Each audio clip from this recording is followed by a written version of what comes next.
We're going to do our chart note for our visit for Mickey Mouse today. We're going to open their note history. We have auto notes for all of our different visits, so we're going to click on auto notes. We are going to scroll to hygiene adult prophy. We're going to click on that, hit use. We're going to make any changes to the x-rays that were taken today. We're going to note the patient's blood pressure that we took at the beginning of their visit. We're going to mark with an X any of these, whichever one applies to their plaque, bleeding, and calculus.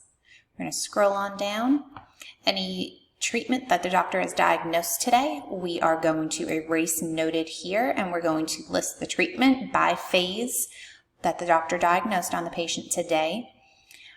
Next visit, we are going to put as phase 1 of their treatment plan, or if it's just one single procedure they need to come back for.